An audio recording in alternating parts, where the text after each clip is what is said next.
गीतारे भगवान कहते जितेबेले मनुष्यर आवश्यकता पड़ी थाए सेतेबेले तार कथा कहबार शैली बदली जाए।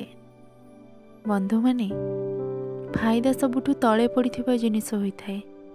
लोके किंतु ताको सबुबेले उठाई चलांती। सबुबेले सेई लोक हारी थाए जी आशा बारंबार करि थाए, किंतु सेई लोक जीति थाए जी चेष्टा हजार थर करि थाए। जी मनीष को आमे भल पाई थाउ से लोक ही आपणकर फायदा उठाई थांती, कारण से लोक ही आमर दुर्बलता जानी थांती।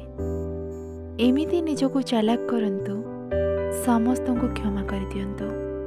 एमिति बोका बनंतु नहीं जे आपण को धोखा दे थांती तांको आउ थरे विश्वास करि बसंती। जीवन रे आपण सेही स्थान रे पहुंची जांतु, लोक माने आपण को हराइबा परे अनुताप करिवे।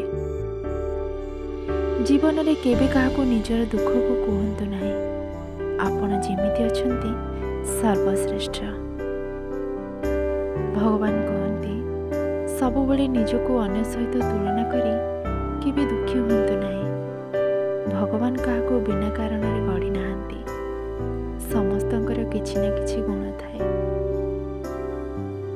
मनुष्यर मन ही सबुठु बड़ शत्रु आ मित्र होइथाए। जदि मन आपणकठु जीति जाए आपणकर शत्रु बनी जाए। जदि आपण मनठु जीति जाती आपणकर बंधु बनी जाए।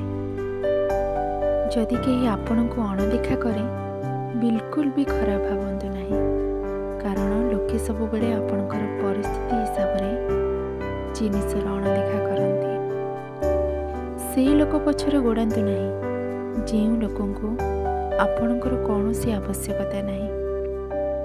भगवान कहती भूल सब मनिषंकर होइथाए, किंतु सेई मनिष तार भूल को सजाड़ी थाए जार मन निर्मल आ हृदय सफा थाए।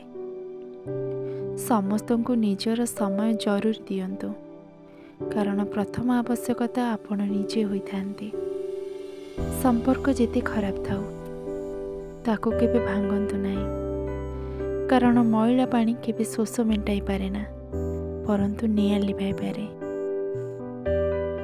जदि आपण माननको आमर ए भिडियोटी भल लागिछि दया करी लाइक, शेयर एंड सब्सक्राइब करबा पई जमा भी भूलिबेनी।